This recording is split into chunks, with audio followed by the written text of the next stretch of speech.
There's a stone in ancient Phoenicia weighing 1,200 tons. It rests in a quarry 1 kilometer from the Temple of Jupiter in Baalbek, cut on 3 sides, freed from the bedrock for almost its entire length, meticulously prepared for transport. Let's measure this mass together. 21 meters long, 4 meters wide, 4 meters high. 1,200 tons. For context, the entire Statue of Liberty, granite pedestal included, weighs 225 tons. This stone is equivalent to 5 Statues of Liberty stacked. Today's largest. Mobile cranes, those that lift bridge sections and wind turbines, have a maximum capacity of 1,000 tons and require weeks of ground preparation, hydraulic stabilization, and teams of engineers. This stone was cut more than 2,000 years ago, perhaps much more, depending on which chronology we believe. And it was abandoned, not destroyed, not forgotten due to disuse, but abandoned in the middle of the process. Percussion marks are still visible on its surface, working marks that indicate recent labor in geological terms, not the gentle erosion of millennia. Dolerite tools, hard volcanic stone used to strike the limestone, were found nearby, deposited as if the workers had simply dropped everything and walked away. The stone is 99% ready. All that's missing is the final liberation of the base that still connects it to the rocky bed. Why stop there? This is not a trivial question. It is a forensic anomaly. And when we look at the ancient world through this lens, the lens of sudden abandonment, we discover that this stone is not alone. There is a pattern. Let's allow tonight to be different. We are not here to solve mysteries or declare truths. We are here to inhabit a specific uncertainty, to walk through ruins that do not end in conclusions but in deeper questions. There is something comforting I have discovered over the years building these nocturnal havens, in accepting that we will not know, that we can look directly at the impossible, recognize it as such, and still sleep in peace. This is my intention for the next hours we will share. I am not an archaeologist. I'm not a historian. I'm not a theologian. I am merely someone who has spent too much time looking at stones that shouldn't exist and reading texts that describe things official history says are impossible. And I have learned that the best use of this time, especially in these late hours when the mind opens and judgment softens, is simply to observe, to place evidence side by side, to ask questions that may have no answers, and to let uncertainty, instead of unsettling us, cradle us. Because there is dignity in not knowing. There is peace in recognizing that our ancestors, whoever they may have been, left riddles that may be beyond our capacity to decipher. And that is okay. Embrace it. Because there is dignity in not knowing. There is peace in acknowledging that our ancestors, whoever they may have been, left behind riddles that may be beyond our capacity to decipher. And that is fine. Let us now place ourselves in that location. In the quarries of Baalbek, in the Bekaa Valley, between the Lebanon and anti-Lebanon mountains. It is dawn, the blue hour before sunrise, when limestone absorbs the night's last moisture and becomes cold to the touch. The air here has weight, density laden with the mineral scent of exposed rock and a faint trace of cedar from nearby mountains. If we place our hand on the surface of the stone of the pregnant woman, its given name, Hajar el-Hibla in Arabic, for reasons no one remembers anymore, we will feel it is not simply cold, but that it pulls heat from the skin, as if the stone had its own negative temperature, actively resisting human touch. The preparation grooves on its surface create a texture sight alone cannot capture.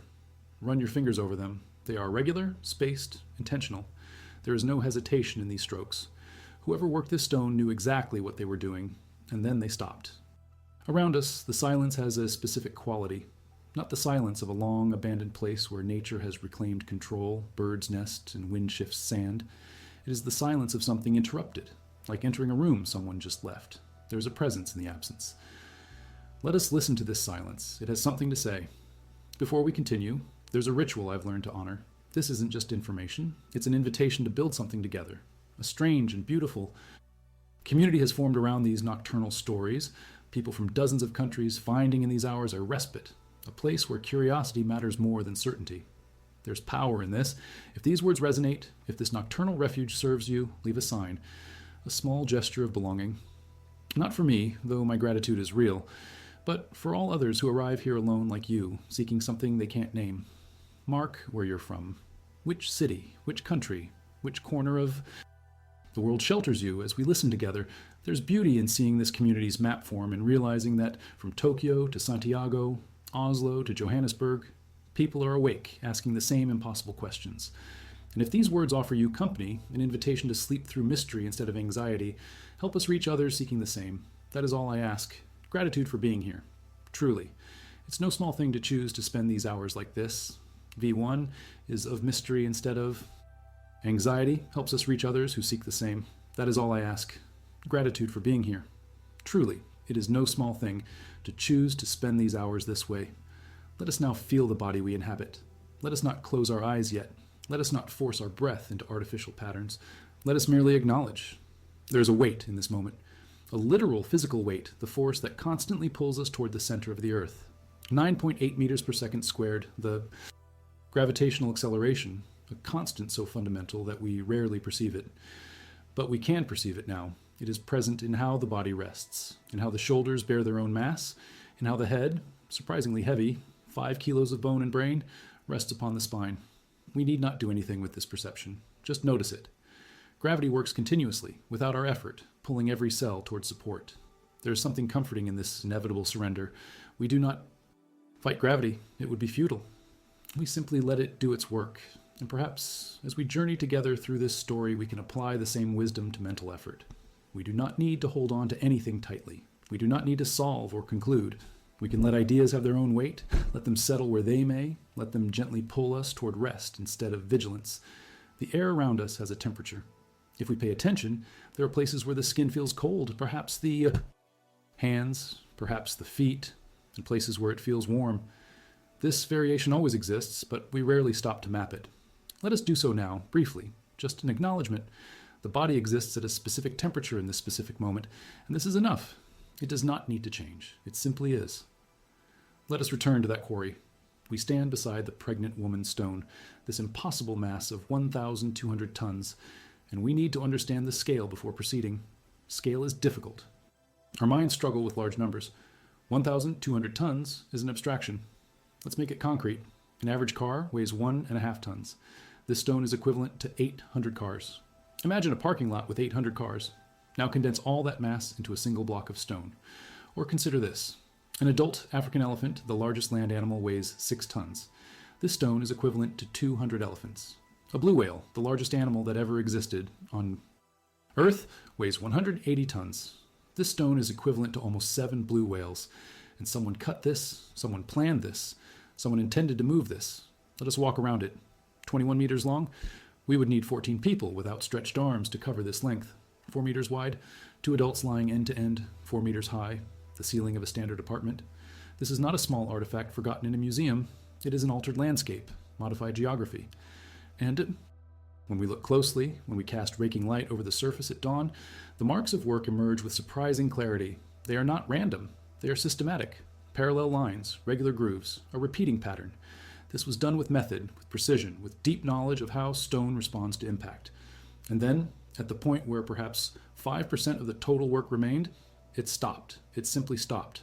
This was done with method, with precision, with deep knowledge of how stone responds to impact. And then, at the point where perhaps 5% of the total work remained, it stopped. It simply stopped. This stone has a name, Hajar el-Hibla, the stone of the pregnant woman. Why this name? Local stories diverge. Some say a pregnant woman venerated this stone, believing it would bring fertility. Others say the stone itself looks pregnant, swollen, about to give birth to something that was never born. There is something appropriate in this second interpretation. The stone is pregnant with unrealized potential. It was destined for something, perhaps integration into the Temple of Jupiter, a kilometer away, where 3 slightly smaller stones, the famous trilithon, were somehow transported and placed 7 meters high on the western wall. These 3 stones, each weighing 800 tons, have been there for millennia, so perfectly fitted that a knife blade cannot be inserted between them. But this 4th, even larger stone never completed the journey. It remained here in the quarry, separated from its destiny by 1,000 meters of rugged terrain, a distance that can be walked in 10 minutes, but which, for this mass, might have been insurmountable. Or it might not have been. This is the mystery. If 3 800-ton stones were moved, why wasn't the 1,200-ton one? And if it was impossible to move, why cut it? Why invest months or years of work, assuming conventional methods, in preparing something that could not be transported? No one starts an impossible project, or rather, no one should, unless, at the moment the project began, it wasn't impossible. There's more. Beside the stone of the pregnant woman, discovered only in 1990 beneath layers of sediment, lies another, even larger stone. They simply call it the Forgotten Stone, or the Southern Stone. 1,650 tons. It's hard even to write this number. More than 1.5 tons per cubic meter of limestone, multiplied by over 1,000 cubic meters of volume.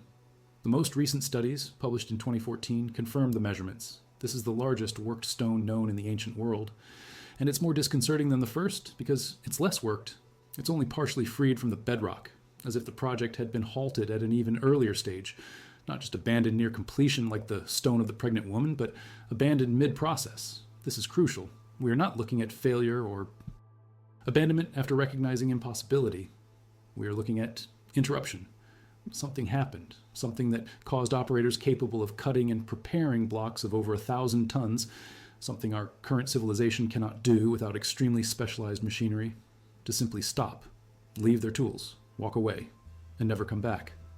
Weighing over 1,000 tons, something our current civilization cannot do without extremely specialized machinery, simply stopped, left their tools, walked away, and never came back.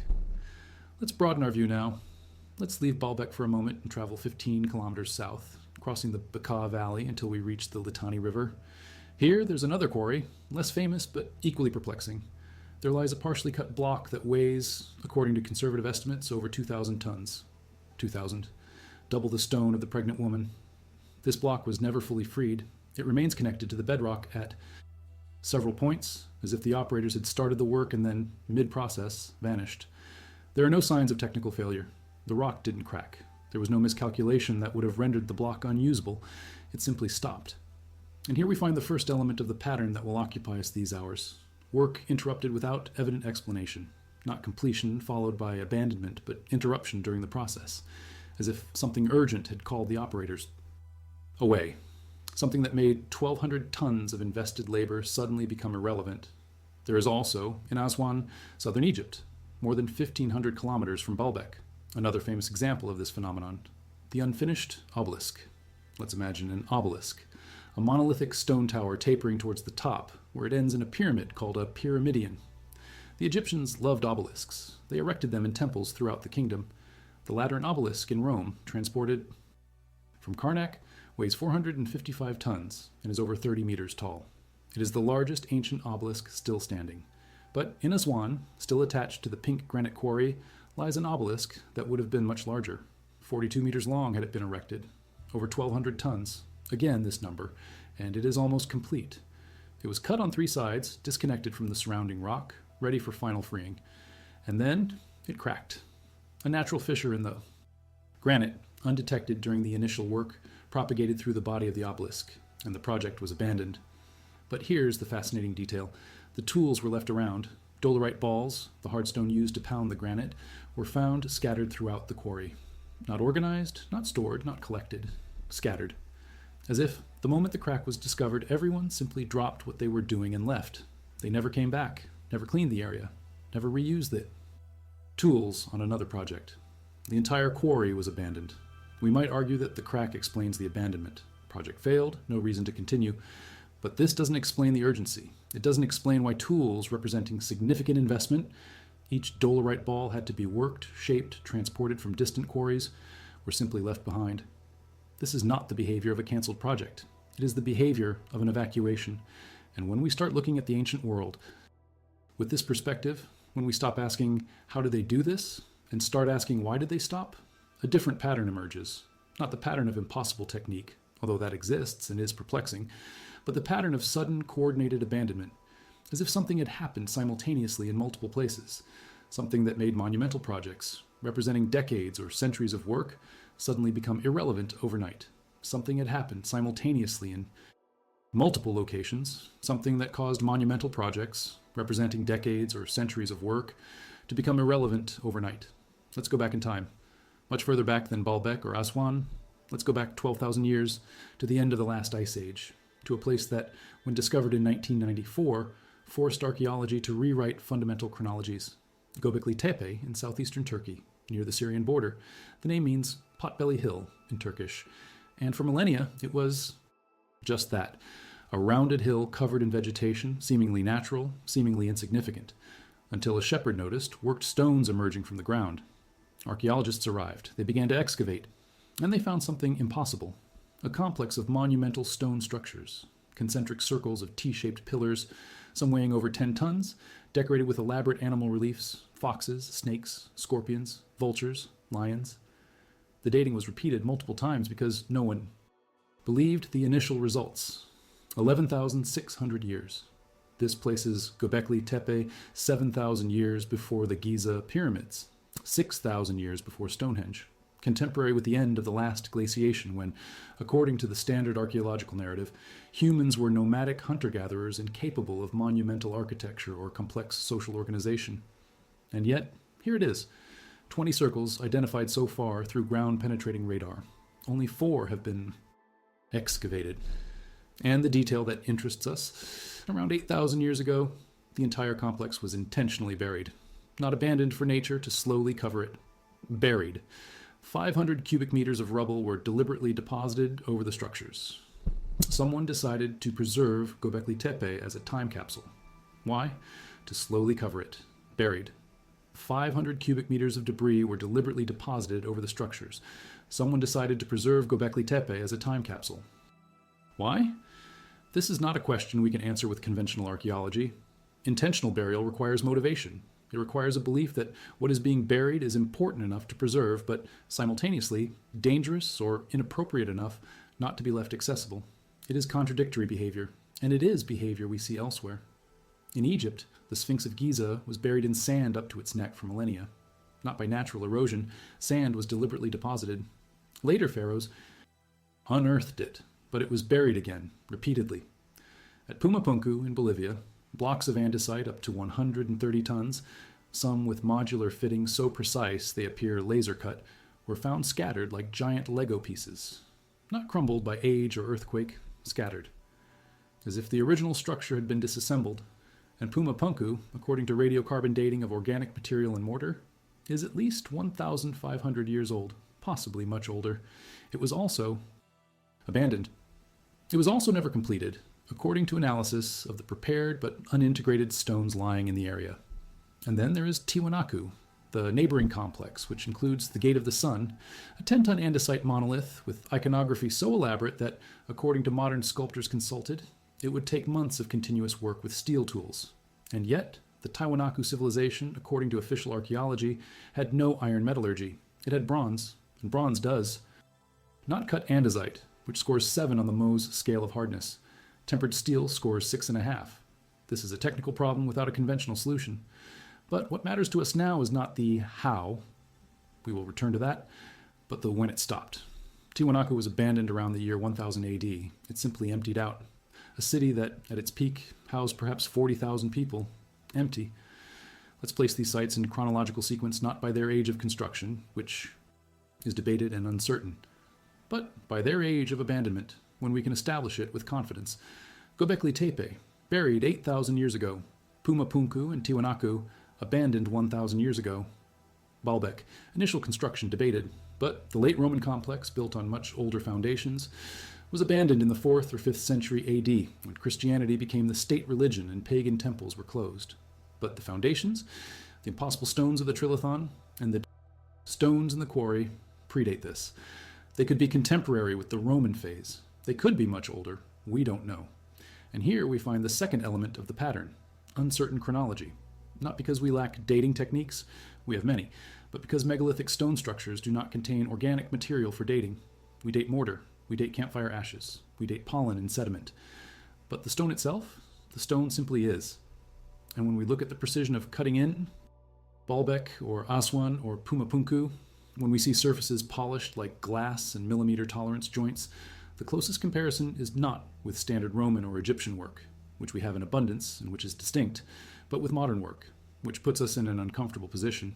Either we developed technical capacity that we later lost, or someone else had it. The material itself, which we have in abundance and which is distinct, is crafted with modern precision. This places us in an uncomfortable position. Either we developed a technical capacity that we later lost, or someone else possessed it. Let's dwell on this idea.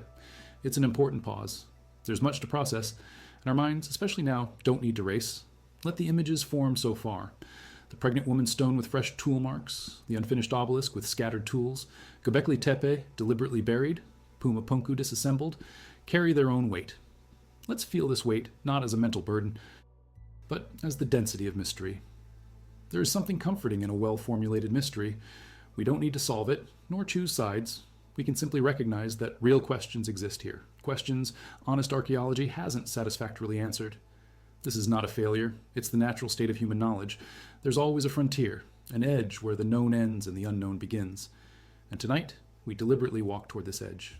Not to fall, but to look. Let's adjust our bodies again. Allow shoulders to drop.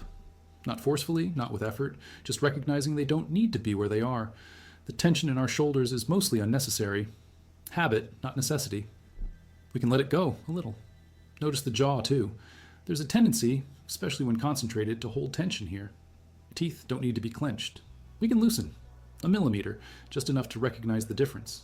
These small adjustments accumulate over hours, facilitating the journey. Let's return to the pattern. Sudden abandonment, uncertain chronology. And now, the third element, global scale. This isn't happening in one place. It's occurring in many, separated by oceans, continents, and cultures that, by accepted chronology, had no contact. Let's cross the Atlantic. We're now in South America, in the Andes, Peru. At 3,400 meters altitude near Cusco stands a structure called Sacsayhuaman. It's officially classified as a fortress built by the Incas in the 15th century. And indeed, clearly identifiable Inca workmanship exists at Sacsayhuaman. Smaller, well-fitted, but distinct stones. However, at the base, in the foundation, are completely different stones. Some weigh over 200 tons, and they aren't simple blocks. They are polygonal stones with multiple faces, each cut at unique angles, fitting together with neighbors in a way impossible to replicate without precise, three-dimensional planning and an adjustment capability, requiring both a global vision of the structure and millimeter precision in execution. Let's run our fingers, in imagination, as we can't physically touch them, over the joints between these stones. There's no mortar, no space. The stones touch with such perfection that, again, not even a blade can be inserted. It's not just a horizontal fit. Faces are curved, sinuous, interlinked in 3 dimensions. How to solve a puzzle where each piece weighs 200 tons, unable to be lifted, tested, and adjusted repeatedly. How to do this with bronze and stone tools in 3 dimensions. How do you solve a puzzle where each piece weighs 200 tons and cannot be lifted, tested, and adjusted repeatedly? How do you do this with bronze and stone tools? The official answer is time and labor. Many people, many years, trial and error, gradual abrasion until surfaces coincide. It's a rational answer. It's an answer that doesn't invoke impossibilities, but there's a problem. When we try to replicate this in experimental archaeology, and we have tried, we cannot achieve the same precision. Not with tools of the era, not in a reasonable amount of time.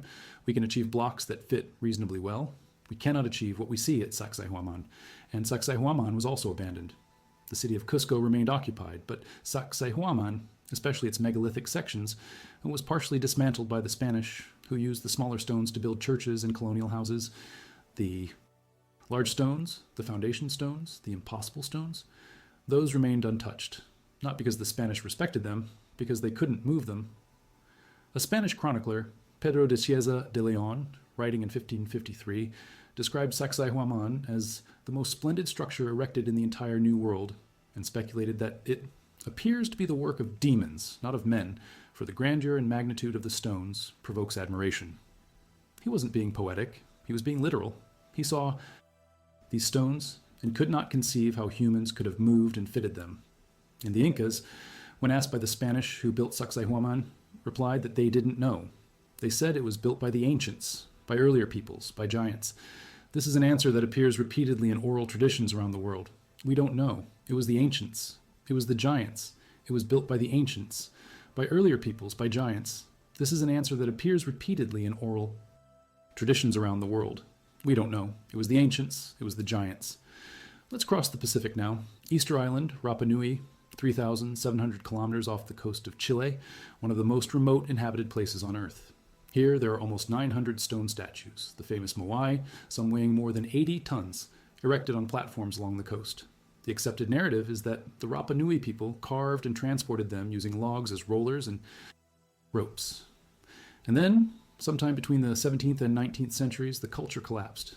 The trees were all cut down, the soil eroded, the population dropped drastically, and the production of moai stopped abruptly. When Europeans arrived in 1722, they found a devastated island and a small population that was no longer carving or erecting statues. Many moai were left in the quarry, Rano Raraku, in various stages of completion. Some are almost ready, just waiting for transport. Others are partially carved, still connected to the volcanic rock. And stone tools, made of basalt, are scattered throughout the quarry. Again, abandonment, again, interruption. But here we have clearer historical context. We know, through ecological studies, that Easter Island underwent an environmental collapse. The forest was destroyed. And without wood, there was no way to transport more moai. So production stopped, not because the builders mysteriously vanished, but because the necessary resources ran out. This is a satisfactory explanation, but why mention Easter Island in this discussion about global abandonment? Because it illustrates an important principle.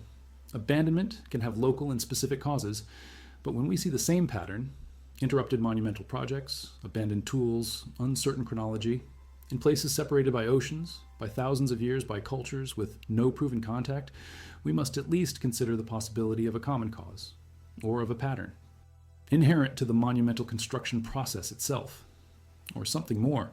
Thousands of years, by cultures with no proven contact, we must at least consider the possibility of a common cause, or of a pattern inherent in the monumental construction process itself, or of something more. The pyramids of Giza were not abandoned, some will say. And it's true, they were built, completed, used.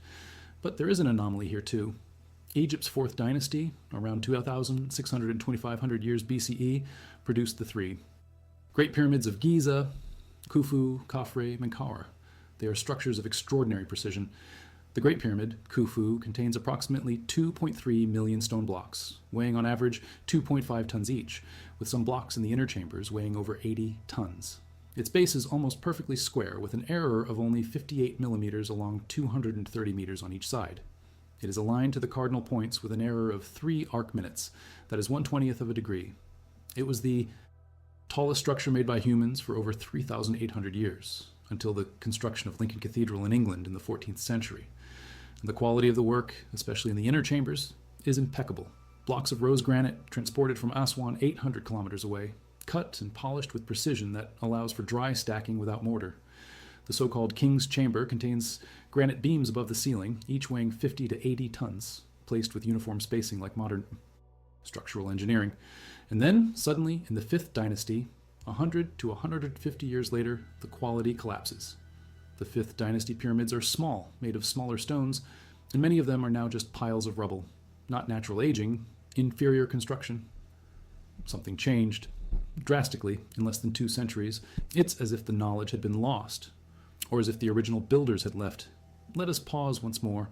Let us note that we are not building a linear argument here. We are not saying A, therefore B, therefore C. We are observing a pattern, and a pattern is not proof. A pattern is an invitation to ask, why is there so much evidence of sudden abandonment? Why are chronologies so uncertain? Why do technical capabilities seem to peak and then decline? There are orthodox answers. There are alternative answers. And there is always the possibility that we do not have enough information to answer. And this is acceptable. Let us allow uncertainty to exist without discomfort. Let us adjust our bodies again. There is something comforting in simply being present without the need to solve. Let us notice our breath. Let us not control, not adjust, just notice. It happens. It has its own rhythm. And this rhythm, like gravity, works without our conscious effort. There is wisdom in the body's automatic systems. Perhaps we can trust that, just as breathing knows when to inhale, the mind knows when to rest. We do not need to force it. Just follow along. There is wisdom in the body's automatic systems. Perhaps we can trust that. Just as breathing knows when to inhale, the mind knows when to rest. We don't need to force it. Just follow along. Let us now return to formal archaeology. We need to understand what established science actually says about these places before considering alternative theories. Baalbek. The first clear historical mention is Roman. Heliopolis, city of the sun, was an important Roman colony. The Temple of Jupiter, built during the reigns of Augustus and Nero, is one of the largest religious structures of the Roman Empire. It had 54 columns, each 20 meters high and 2 meters in diameter, weighing approximately 45 tons. Of these, only 6 remain standing. The complex also included the exceptionally well-preserved Temple of Bacchus and the Temple of Venus. This entire complex is clearly Roman. The identification is unequivocal, but the foundation, the platform upon which the temple was built, is different. The 3 stones of the trilithon, 800 tons each, are in the west wall of this foundation, 7 meters high. Standard Roman blocks at Baalbek weigh 5 to 10 tons. The trilithon is 80 times larger, and it is perfectly integrated into the wall, not as a later addition, but as a fundamental structural part. So we have 2 possibilities. Either the Romans transported and placed these stones, which would imply technical capabilities far beyond what we see anywhere else in the Roman Empire, including Rome itself. Or the foundation predates, and the Romans built upon an existing structure. Flavius Josephus, a 1st century Jewish Roman historian, mentioned in Antiquities of the Jews that Alexander the Great visited Baalbek and was impressed by the antiquity of the structures. This would place the foundations in the 4th century BCE or earlier. Other medieval Arab chroniclers attributed Baalbek to the giants from before the flood. But there is no scientific dating that confirms a pre-Roman age for the trilithon. We simply have no way to directly date limestone, so it remains uncertain. The unfinished obelisk at Aswan is less controversial in terms of dating. Analysis of the workmanship and technique suggests the 18th dynasty, particularly the reign of Pharaoh Hatshepsut, around 1500 years BCE. Hatshepsut was known for ambitious building projects, and the obelisk would have been the largest ever erected, appropriate for her ambition. But when the crack was discovered, the project was abandoned. This is a simple and satisfactory narrative. The project failed, it was cancelled, but the tools left around don't quite fit. And there's another anomaly. There is no hieroglyphic record of the project. For a construction of this magnitude, especially under Hatshepsut, who meticulously documented her achievements, we would expect inscriptions, administrative records, something. And there is none, as if the project never officially existed, or as if records were deliberately omitted or destroyed. These are speculations, but they are speculations that arise naturally when we look at the evidence. V1EN officially existed, or as if records were deliberately omitted or destroyed. These are speculations, but they are speculations that arise naturally when we look at the evidence. Göbekli Tepe forced a complete paradigm shift. Before its discovery, the standard archaeological narrative was that agriculture emerged first, then permanent settlements, then complex social organization, then monumental architecture. This sequence made logical sense. Hunter-gatherers don't have free time to build temples. First, you need to domesticate plants and animals, establish a food surplus, develop labor specialization. Only then can you allocate resources for non-utilitarian construction. Göbekli Tepe inverts this. It was built by hunter-gatherers. There's no evidence of domestication. There's no evidence of permanent habitation at the site. The people who built Göbekli Tepe lived nomadically, hunting gazelles and gathering wild grains. And yet, they organized hundreds, perhaps thousands of workers, cut and transported 10-ton pillars, carved elaborate reliefs, and then, deliberately, buried everything. Klaus Schmidt, the German archaeologist who led excavations for 2 decades until his death in 2014, argued that Göbekli Tepe may have been humanity's first temple, built even before the invention of agriculture. That organized religion preceded agriculture, not the other way around, and that the intentional burial may have been a religious act, the preservation of a sacred site that should no longer be accessed. It is a fascinating theory, but it does not explain the technical capacity. Hunter-gatherers, by definition, lack the permanent social structure needed to coordinate decades-long projects. Unless our definition of hunter-gatherer is wrong, unless pre-agricultural societies were more complex than we imagine. And now we come to the question that has been waiting since the beginning. If there is a pattern of abandonment, if there is an uncertain chronology, if there is unexplained technical capacity within accepted paradigms, and if oral traditions around the world speak of ancients, of giants, of builders who were not ordinary humans, what do the religious texts say, specifically? And what does the tradition that preserved these stories in more detail say? Because there is a text, often dismissed as mythical, that describes exactly this scenario. Non-human beings who came to Earth, transmitted knowledge, built impossible things, and were then removed by a global catastrophe. This text is 3,000 years old in some versions, perhaps more an earlier oral tradition, and it describes, with surprising detail, an exodus, a forced departure, a sudden end. The text is the Book of Enoch, and the beings are called Nephilim, sons of the Watchers, giants, and the catastrophe is the deluge. And according to the text, some survived, and also after. And what followed was not a continuation of the same civilization, but a reset, a relearning, a gradual loss and recovery of knowledge, with impossible stones left behind as a remembrance of what came before. This is a theory, it is speculation, And in the coming hours, we will explore it honestly and without haste. We will look at what the texts really say, without religious or secular filter. We will compare it with archaeological evidence. We will hear what orthodoxy responds, and we will recognize in the end that we will not know for sure, but not knowing, explored deeply, can be richer than superficial certainties. The journey matters more than the destination.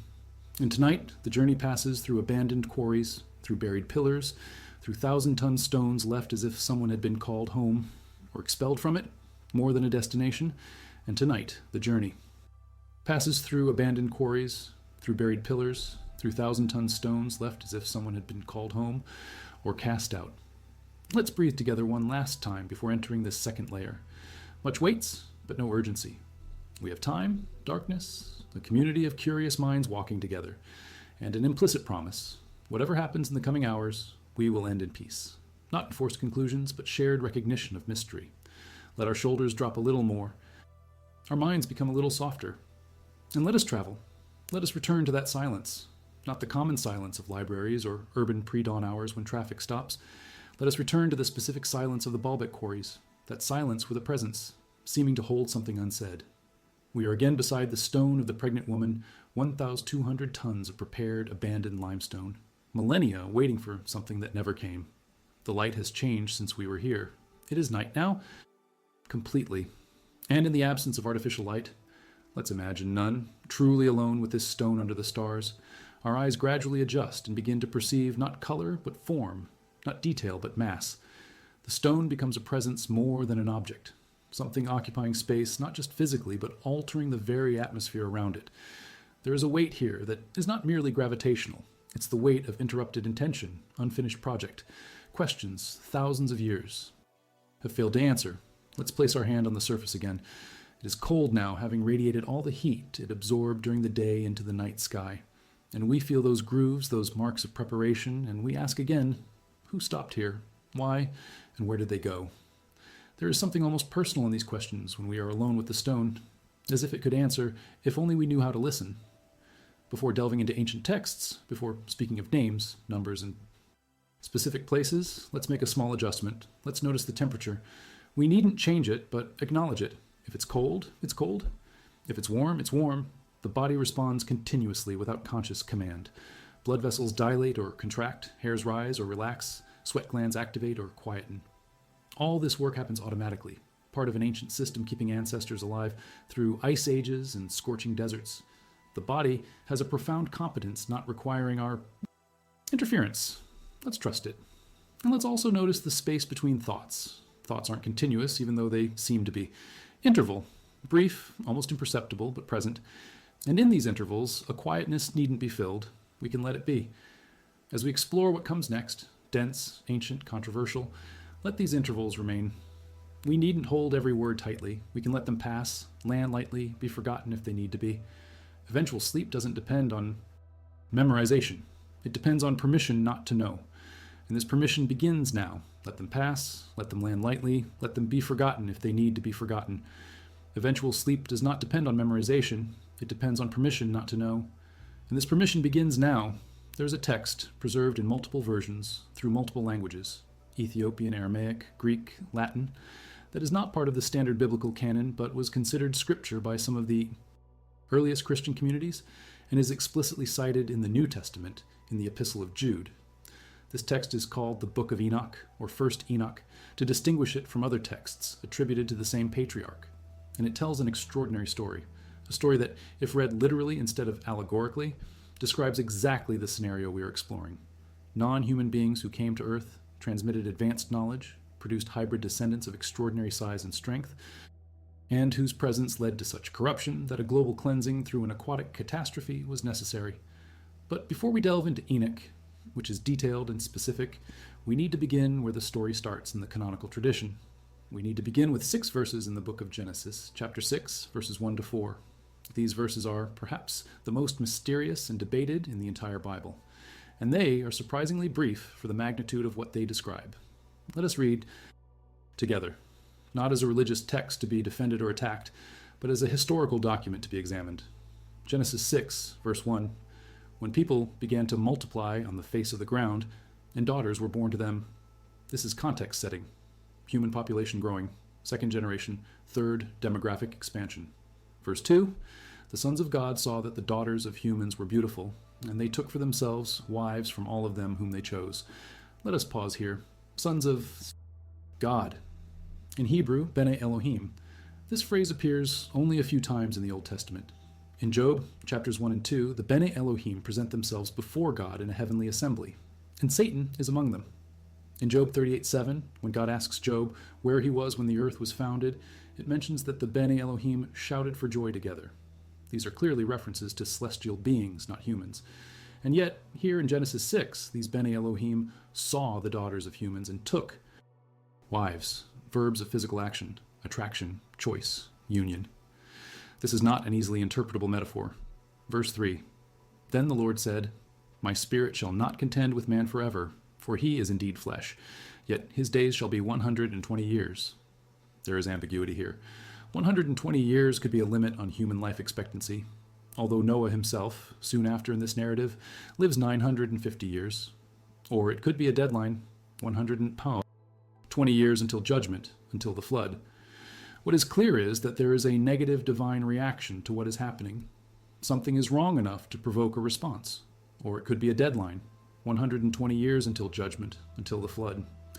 What is clear is that there is a negative divine reaction to what is happening. Something is wrong enough to provoke a response.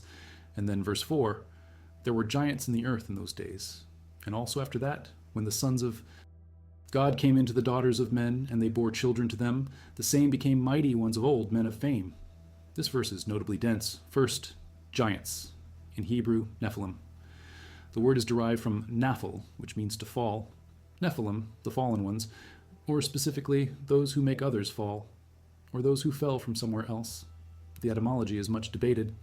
Second, in those days, and also after that, this is extremely critical, the Nephilim existed before the union between Bene Elohim and the daughters of men. And they clearly continued to exist after. And, crucially, also after that, what?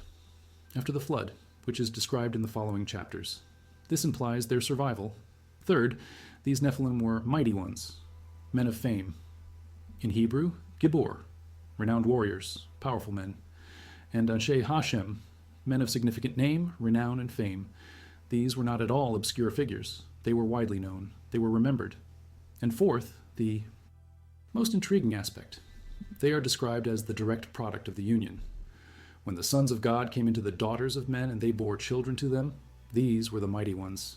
These, the Nephilim, were hybrid descendants. Now, there is an alternative interpretation that must be mentioned. Some theologians argue that sons of God refers to the lineage of Seth, the son of Adam and Eve born after Abel's death, while daughters of men refers to the lineage of Cain. The union would be between a pious lineage and a corrupt lineage, and the giants would simply be powerful men, not necessarily of exceptional physical stature. This interpretation avoids the problem of celestial beings having physical relations with humans, but it faces difficulty with the language. Why call men from the lineage of Seth Bene Elohim, a term consistently used for celestial beings? And why would the union between two human lineages produce giants? And why would this provoke a global flood? The Seth-Cain interpretation is possible, but it requires a reading that goes against the established linguistic use of the term Bene Elohim elsewhere. And more importantly for our exploration, it does not explain the consistency with extra-biblical texts from the same era and region that describe the same event in much more detail, and which clearly interpret the Bene Elohim as celestial beings. The most important of these texts is the Book of Enoch. Enoch is a figure briefly mentioned in Genesis, chapter 5, verses 21 to 24. Enoch lived 365 years. And Enoch walked with God, and he was not, for God took him. He did not die. He was taken. This brevity in the biblical narrative contrasts with the richness of tradition surrounding Enoch in Jewish, early Christian, and even Islamic texts, where he is identified with Idris. The Book of Enoch attributed to him was composed, according to textual analysis, in several stages between the 3rd century BCE and the 1st century CE, but it may preserve much older oral traditions, and it describes, in the first person, visions Enoch had, including a detailed vision of the events briefly described in Genesis 6. In the first chapters of Enoch, called the Book of the Watchers, we have the complete story, and it is specific, frighteningly specific. detailed account of the events briefly described in Genesis 6. In the first chapters of Enoch, called the Book of the Watchers, we have the complete story. And it is specific, startlingly specific. Chapter 6. 200 watchers, this is the term for the Bene Elohim in Enoch, those who observe, descended to Mount Hermon. Hermon is a real geographical location, a mountain 2,814 meters high on the border between Lebanon and Syria, about 40 kilometers from Baalbek, the highest peak in the region. Hermon comes from the Hebrew root herem, which means forbidden, separated, sacred, or cursed. The term is ambiguous, carrying both sanctity and danger. And according to Enoch, it was here that the watchers made a pact under oath. Verse 6 of chapter 6, and all of them swore together and bound themselves mutually by a curse. This was not an impulsive decision. It was a coordinated conspiracy. They swore under a curse, and literally under herem, invoking the very name of the mountain. And their leader was Semyaza, also called Shemihaza. Enoch lists the names of the leaders, 20 names: Semyaza, Azazel, Armaros, Barakel, Kokabiel, Ezekiel, Arachiel, Seriel, and others. Each name has meaning in Hebrew or Aramaic. Azazel, for example, can mean scapegoat or strength of God. It is the name associated with the scapegoat in Leviticus 16. Barakel can mean lightning of God. Kokabiel, star of God. These are theophoric names, names that incorporate the divine name, and these 20 leaders commanded 200 watchers. Why did they descend? Chapter 6, verse 2. And they took for themselves wives, and each chose one for himself, and they began to go into them and to defile themselves with them. This is language of transgression, defilement, a boundary being crossed that should not have been crossed. And then, chapter 7, verse 2. And they conceived and bore great giants, and the giants bore Nephilim. Here there is an interesting distinction. The giants, direct children of the watchers and human women, in turn begot the Nephilim. This suggests that Nephilim may be a second generation, not the first, or it could be an inconsistent use of terms. Ancient texts, especially those preserved through multiple translations, are rarely perfectly consistent in terminology. What is clear is the magnitude. These beings were massive and hungry. Verse 3, who consumed all the toil of men until men could no longer sustain them. They ate more than humans could produce. Verse 4, and the giants turned against men to kill and to devour them. This quickly escalates from a problem to horror. In verse 5, and they began to sin against birds and beasts and reptiles and fish. It is not clear what this means exactly, but it implies a transgression of natural order, a mixing of categories that should remain separate. To sin against birds and beasts and reptiles and fish, it's not clear what this means exactly, but it implies a transgression of natural order, a mixing of categories that should remain separate. But it wasn't only the giants' violence that provoked divine response. It was knowledge. Chapter 8. And Azazel taught men to make swords and knives and shields and breastplates, military metallurgy. Verse 2, and he taught them about the metals of the earth and the art of working them. Technology. Verse 3, and Semyaza taught enchantments and root cutting, magic, applied botany. And Armaros taught the resolution of enchantments, counter magic. And Barakel taught astrology, reading of stars, prediction through celestial movements. And Kokabiel taught the signs of the stars, and Ezekiel taught the knowledge of the clouds, celestial navigation, meteorology. And Arachiel taught the signs of the earth, and Seriel taught the course of the moon, geography, lunar astronomy. In verse 4, and to women, Gadriel taught the arts of beautifying and painting and adorning and choosing precious stones. Cosmetics, jewelry, adornments, these are notable specificities, not they taught bad things. It's a detailed list of technical knowledge, some useful, metallurgy, navigation, agriculture, some dangerous, weapons, magic, some vain, cosmetics, jewelry, and all described as transgression, knowledge that should not have been transmitted. Why? There is deep theology here about forbidden knowledge, about humanity learning things before it was ready. But there is also, if we read literally, a description of technological transfer, beings with advanced knowledge transmitting it to a less developed population. And the consequences, according to the text, were disastrous. Chapter 8, verse 2, and there was great ungodliness and much fornication, and they went astray, and all their ways were corrupted. Moral collapse. Verse 3, and Semyaza taught sorcery, and the earth was corrupted through the teachings of Azazel, and impute to him all sin. Azazel is singled out. In some later Jewish traditions, Azazel becomes synonymous with evil, associated with Satan himself. But in Enoch, he is one among many. A leader, certainly, but not unique. And what follows, in chapters 9 and 10, is an appeal from the archangels, Michael, Raphael, Gabriel, Suriel, to the Most High. Chapter 9, verse 1, "And Michael and Raphael and Suriel and Gabriel looked from heaven and saw much blood being shed upon the earth. They report to God, and God responds."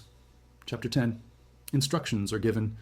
Raphael must bind Azazel and cast him into a hole in the desert of Dudael, cover him with rough and heavy stones, and there he shall remain until the day of judgment. Gabriel must destroy the giants, making them fight among themselves. Michael must imprison Semyaza and the other watchers in the valleys of the earth for 70 generations. And then, verse 16, "And to all mankind speak, saying, Cleanse the earth of all oppression and of all works of ungodliness, and all unrighteous works shall disappear from the earth." And the method of cleansing, the deluge. Chapter 10, verse 2, instructions given to Noah through his father.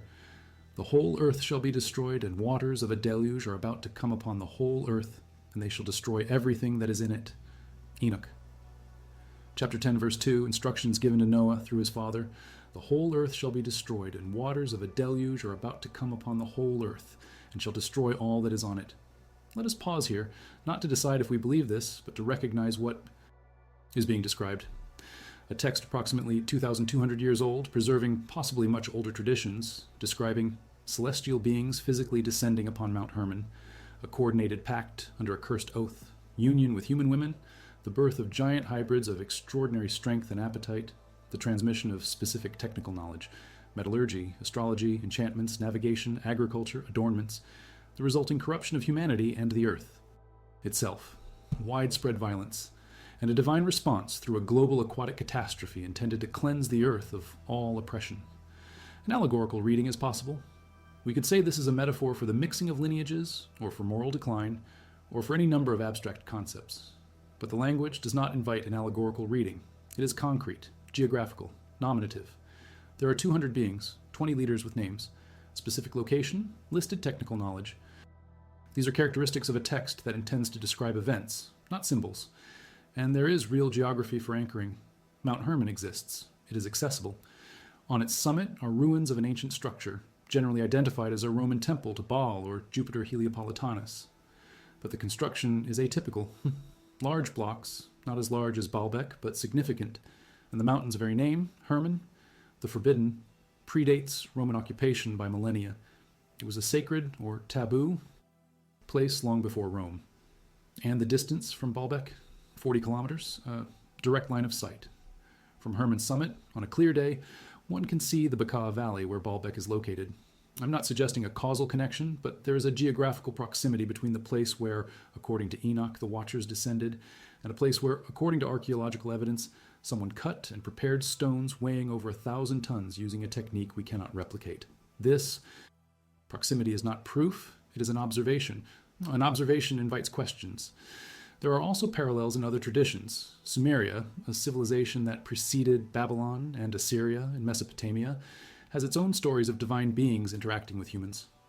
The Sumerian king list, a text composed around 2,000 years before our era, lists antediluvian kings before the flood who reigned for absurd periods. Alulim reigned 28,800 years. Alaljar, 36,000 years, 8 kings in total with reigns summing up to 241,000 years. And then the text says, the flood swept over. And after the flood, the reigns are shorter, still extraordinary, 1,200 years, 800 years, but orders of magnitude shorter. Something changed. The Epic of Atrahasis, also Sumerian Babylonian, describes a flood in terms similar to Genesis, but with a different reason. The lesser gods, the Agigi, were overburdened with the work of maintaining the world. They complained to the greater gods. The solution was to create humans to do the work.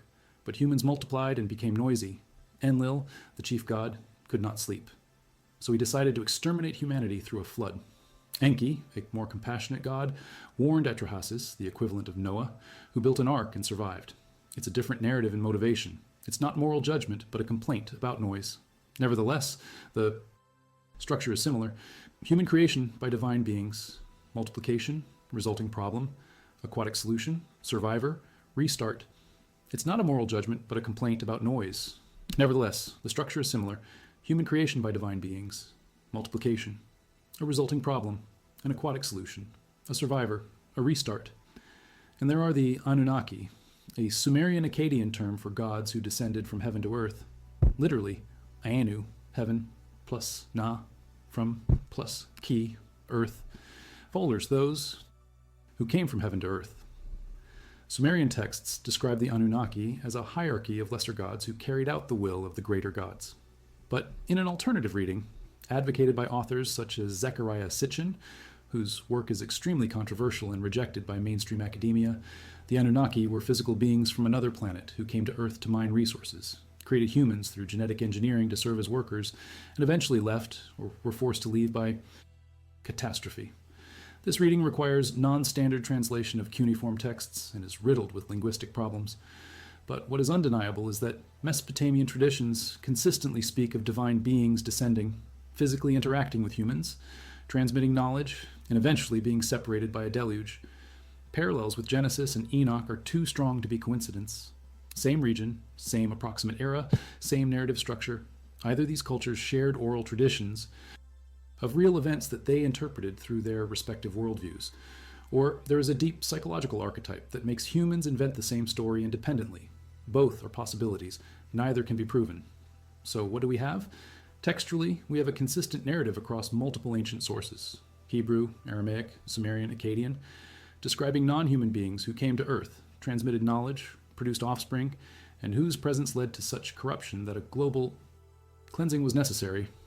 And archaeologically, we have impossible stones, abandoned, left as if builders had stopped mid-process and never returned.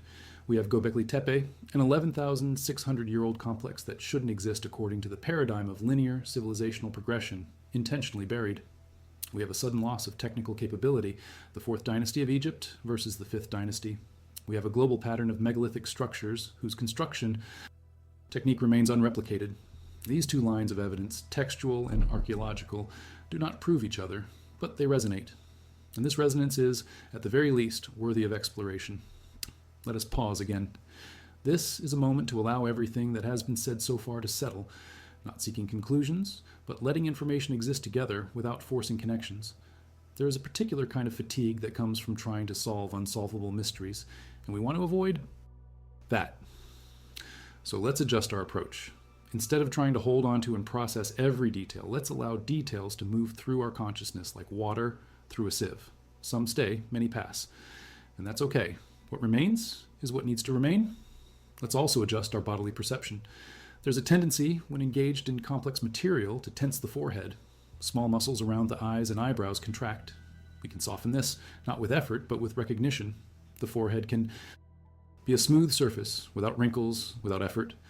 And when the forehead relaxes, something strange happens. Thought doesn't stop, but its urgency diminishes. As if facial tension were connected to cognitive intensity. Releasing one, we release the other. Let's do this now. Just a brief acknowledgement. And let's notice if there's a change, however slight, in the quality of attention. Softer, less sharp, still present but gentle. We let go of one, release the other. Let's do this now. Just a brief acknowledgement. And let's note if there's any change, however slight, in the quality of attention. Softer, less sharp, still present but gentle. Let us now return to the physical evidence. Because even if we seriously consider the possibility of watchers, of Nephilim, of beings capable of transmitting advanced technical knowledge, we still need to ask, what did they build? Where are the marks? And there are marks. Specific, disconcerting. Let's start with what we've been discussing from the beginning. Baalbek. The trilithon on the western wall of the Temple of Jupiter. 3 limestone blocks, each weighing approximately 800 tons, placed 7 meters high, fitted with sub-millimeter tolerance. The surface of these stones was worked so precisely that the joints between them are virtually invisible. Christopher Dunn, a mechanical engineer who spent decades studying precision in ancient structures, visited Baalbek and described the surfaces as flatter than anything we could produce on a modern construction site without specialized equipment. It's not just size, it's precision. Size alone can be explained by brute force, thousands of people, ropes, ramps, time. But precision in 800-ton blocks, precision requires measurement. It requires iterative correction. and each iteration, when the object weighs 800 tons, is monumentally difficult. How does one check the flatness of a 20 meter by 4 meter surface on an 800-ton stone? In modern engineering, we use laser levels, optical instruments, and even with these tools, achieving absolute flatness on such a large surface requires environmental control, stable temperature, absence of vibration. How is this done with bronze and stone tools? And the marks left in the quarries tell a different story. The unfinished obelisk in Aswan, 42 meters long, 1/3 still not freed from the granite bedrock. The tool marks are visible, parallel lines, regular. Grooves, uniform spacing. Christopher Dunn studied these marks extensively and published analyses that challenge conventional explanation. Percussion grooves should vary in depth and direction if made manually, but they are too regular, and there's another anomaly. On the Giza Plateau, inside the Great Pyramid, there are drill holes in granite blocks. Cylindrical cores were extracted, presumably to insert objects or merely as a test. Dunn measured the apparent feed rate of these drillings by analyzing the helical marks left on the surface of the holes, and arrived at an impossible number, 2.5 millimeters per revolution. This is a feed rate that requires not only diamond drill bits, which are modern, but very high pressure and rotational speed. To contextualize, modern experimental drilling of granite with industrial diamond bits achieves a feed rate of approximately 0.05 millimeters per revolution when using portable equipment, 50 times slower than the marks in Giza suggest. Dunn speculates that only ultrasound or a similar technique could achieve such a rate. And ultrasound is a 20th century technology, portable equipment, 50 times slower than marks at Giza suggest. Dunn speculates that only ultrasound or a similar technique could achieve such a rate. And ultrasound is a 20th century technology. There are counter-arguments. Archaeologist Dennis Stocks, from the University of Manchester, conducted experiments replicating granite drilling using copper, tubes, wet sand as an abrasive, and a violin bow to create rotation, and he succeeded in drilling granite. Slowly, but he succeeded. His rate of advancement was much slower than that analyzed by Dunn, but he argues that with enough time and frequent sand replacement, it would be possible. And he points out that helical marks might be an artifact of the core removal process, not the drilling process itself. It's a technical debate that requires expertise in mechanical engineering and experimental archaeology, and there is no consensus. What is certain is that someone drilled granite, successfully, repeatedly, and the exact technique remains debated, and that the rate of advancement, if done is correct, challenges explanation using tools available at the time. And if Stocks is correct, it's a matter of time and patience. Both are specialists. Both present evidence, and they do not agree. This is a common situation in controversial archaeology. There is no clear resolution, only competing interpretations. Let's now return to polished surfaces.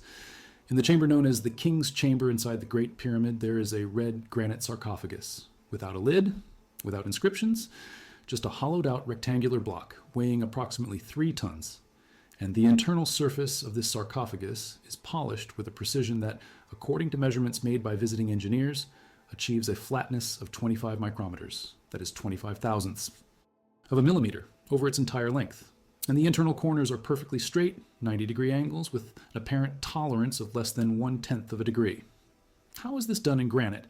Lapping is a known technique. 2 surfaces are rubbed against each other with an abrasive between them. With time, months, years, the surfaces converge to perfect flatness. It's an automatic feedback process. High spots are preferentially eroded. Eventually, both surfaces become flat. This technique was used in ancient optics to make mirrors and lenses, and it can, in principle, explain flat surfaces in granite. But a straight internal corner? Lapping doesn't work on corners. The tool needs to be smaller than the space, and small tools do not maintain a consistent angle. Is it possible? With extreme dedication, perhaps. But the fact remains, we see this in multiple Egyptian structures. It's not a unique case, it's a pattern, and small tools cannot maintain a consistent angle. Is it possible? With extreme dedication, perhaps. But the fact remains, we see this in multiple Egyptian structures. It's not a unique case, it's a pattern. And there's more than static precision. There's evidence of modular planning. Puma Punku, in Bolivia, 3,140 meters above sea level near Lake Titicaca.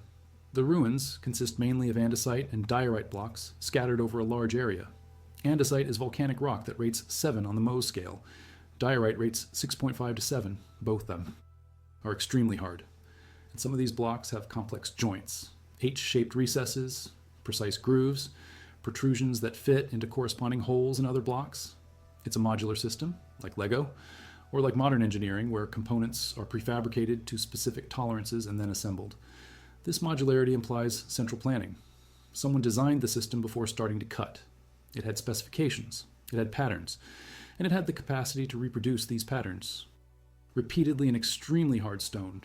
How? With bronze tools, copper, stone. Stocks would argue again that with time and abrasion it is possible, and perhaps it is, but we have to acknowledge the scale of dedication required. Decades of work per artisan to produce a single modular block? Certainly, but how many artisans? How many blocks? And for what purpose? Pumapunku is not a funerary pyramid with a clear purpose. It's a platform, a possible temple, a possible ceremonial center, but the precision invested seems disproportionate to the apparent purpose, unless the purpose was different, unless precision itself was the purpose, a demonstration of capability, or a functional necessity that we do not understand. And then there's the pattern we only briefly mentioned. Göbekli Tepe, buried, but not just buried, preserved. 500 cubic meters of rubble deliberately deposited over T-shaped pillars, protecting them. Why? Klaus Schmidt, who excavated the site, suggested it was a religious act, a sacred place being ritually closed off. But there is another possibility, a time capsule, intentional preservation of knowledge or evidence. For whom? For when? If the burial happened 8,000 years ago, those who buried it could not have predicted it would be discovered in 1994. So for whom were they preserving it? Unless it wasn't for a specific time, but for eventual rediscovery, to leave something so monumental that eventually it would be found. And when found, it would force questions about who built it, when, why, and how. Göbekli Tepe does exactly this. It forces a reevaluation of civilizational chronology. Hunter-gatherers don't build temples, we used to say, and yet they did. Or someone built it, and the hunter-gatherers inherited it. Or the hunter-gatherer versus agricultural distinction is less clear than we thought. All these possibilities are now under discussion in academic archaeology. Göbekli Tepe has opened up a space of possibility. The hunter-gatherer versus agricultural distinction is less clear than we once thought. All these possibilities are now under discussion in academic archaeology. Göbekli Tepe opened up a space of possibility, one final pattern before we pause this layer of evidence, sudden and coordinated abandonment. We've already spoken of Baalbek, Aswan, Pumapunku, Easter Island, but there's more. Teotihuacan in Mexico, a massive city with the Pyramid of the Sun, the Pyramid of the Moon, and the Avenue of the was dead. Its population was estimated at 125,000 at its peak, around the year 500 CE. And then, around the year 600, it was abandoned. Not gradually, abruptly. Archaeological evidence shows intentional burning of structures, but not of the entire city. And the population simply dispersed. There is no written record explaining why. Machu Picchu, in Peru, built in the 15th century by the Incas, abandoned approximately 100 years later, generally attributed to the Spanish conquest, but the Spanish never found Machu Picchu. It was only rediscovered in 1911. So why was it abandoned? Angkor Wat, in Cambodia, the largest religious structure in the world, built in the 12th century, abandoned in the 15th century after a Thai invasion, but not destroyed, simply left. The forest reclaimed it, and there are dozens of other examples. Monumental cities, abandoned. Sometimes there is a clear historical explanation. War, disease, environmental collapse. Sometimes there isn't. And when we look at the global pattern across millennia, we see a cycle. Construction, peak, abandonment, oblivion, rediscovery. As if civilization were not a linear process of accumulation, but a wave. It rises, breaks, recedes, and rises again. This is the impossible question that the texts of Enoch and Genesis address. What if there was a previous wave, much earlier? What if advanced technical knowledge once existed, was partially transmitted to young humanity through the intervention of the Watchers, and was then catastrophically lost in the deluge? And also after. Genesis is explicit. Nephilim existed before and after. Survival, not total but partial. And what followed was a decline, a gradual loss of knowledge, laborious relearning, with some impossible structures left behind as reminders, or as tombs, because if the Nephilim were builders, and if they were forcibly removed by global drowning or by another catastrophe, and then the 1,000-ton stones in the Baalbek quarries, prepared but never moved, make sudden and terrible sense. They were not abandoned by choice, they were interrupted. The builders left, not because they wanted to, because they were forced, or because they died, and no one who remained had the capacity to continue the work. undertaken by choice. They were halted. The builders left. Not willingly, they were forced, or they died. And no one who remained had the capacity to continue the work. This is theory, speculation. And there are alternative explanations we will explore in the next layer. But before we get there, before we hear what orthodoxy says, we need to fully acknowledge what this theory implies. It implies that humans were not the only intelligent beings on this planet 10 or 12,000 years ago. It implies that there was a transmission of knowledge across a boundary that should not have been crossed. It implies that megalithic constructions may be literally the work of giants. And it implies that the history we have learned, a linear progression from hunter-gatherer to farmer to city dweller to technological society, may be wrong. There may be gaps, there may be setbacks, there may be lost knowledge that we are only now beginning to recover. And more uncomfortably, it implies that we have visitors, not necessarily from another planet, though that is a possible interpretation of the sons of God descending, but visitors from outside normal human experience.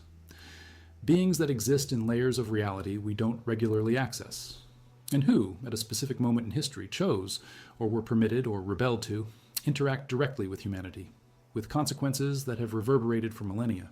This is an implication that many, understandably, reject.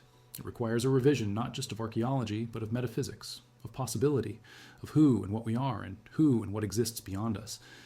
And this is territory that science, appropriately cautious, hesitates to enter. So, let us listen to science. Let us hear what established archaeology truly says, because it would be dishonest to present only one side. Let us return one last time to that quarry, but not with the eyes of someone seeking answers, with the eyes of someone who has learned, in these hours we have spent together, that some questions are more valuable than answers. The pregnant woman's stone is still there, evidently. 1,200 tons do not move of their own volition. And in the quietness of this hour, because it is late now, very late, and the body knows this even if the mind still resists, in the quietness, the stone is no longer an archaeological anomaly or forensic evidence. It is just a stone, an ancient mass of crystallized limestone formed in a shallow sea 100 million years ago when microscopic creatures died and sank and compacted under the weight of oceans. And someone, at some impossible to pinpoint moment, saw this rock bed and said, "Here, from this place we will extract something impossible." And they began, and they almost finished, and they stopped. And the stone remains, not as an answer, but as a question posed in 3 dimensions. Let us feel this for a moment, the weight of a question so great that it requires 1,200 tons to be formulated. There is dignity in this. There is beauty in a mystery so solid that we can rest our hand on it and feel its temperature, its texture, its absolute presence, and at the same time, not know. This combination, undeniable physical presence and elusive meaning, is where we live most of our lives, surrounded by real things whose full meaning we will never fully grasp. And this, we discover, can be comforting instead of frustrating. If only we change our expectation. Much of our lives, surrounded by real things whose full meaning we may never fully grasp. And this, we discover, can be comforting rather than frustrating. If we simply shift our expectations. There is a specific method for comfortably inhabiting uncertainty, and it's worth practicing it now before we delve into the final layer of this exploration. Let's begin with a simple recognition. There are things we do not know. There always will be. And not knowing is not a personal failing, or a limit of humanity, or a conspiracy of concealment. It is merely a natural condition of finite consciousness in a vast universe. Let us accept this, not with resignation, but with relief. For if we don't need to know everything, then the pressure of certainty dissolves, and in the space left by that pressure, something gentler can emerge. Curiosity without urgency, interest without attachment, exploration without the need for conquest. Let us adjust the body in accordance with this acceptance. There are places where we still carry tension, perhaps in the shoulders, perhaps in the jaw, perhaps in hands that may be clenched without reason. Let's not force relaxation. Simply notice the tension and ask a gentle question. Is this necessary now? The answer is usually no, and with this perception, the body often releases on its own, without command, without effort, just a recognition of a necessity, and there is also a quality of listening we can adjust. Until now, perhaps we've listened to these words trying to capture every detail, every name, every statistic, but we can change. We can listen instead as if we were hearing music, not trying to memorize every note, but letting the melody move through us. Some passages resonate, they linger, others pass. They are immediately forgotten. And this is not a problem, it is the nature of information flow. Let's allow this final layer to flow in this manner, with less effort, more confidence that what is important will remain. So let's now listen to what established archaeology, with its rigorous protocols and healthy skepticism, truly says about these impossible stones, because it would be intellectually dishonest to present only alternative theories without giving equal voice to orthodoxy. And orthodoxy, it's worth noting from the outset, is not conspiratorial or dogmatic or resistant to evidence out of stubbornness. Archaeological orthodoxy is conservative by methodological necessity. Science functions through organized skepticism. Extraordinary claims require extraordinary evidence, and when there isn't sufficient evidence, the default position is the simplest explanation that fits the known facts.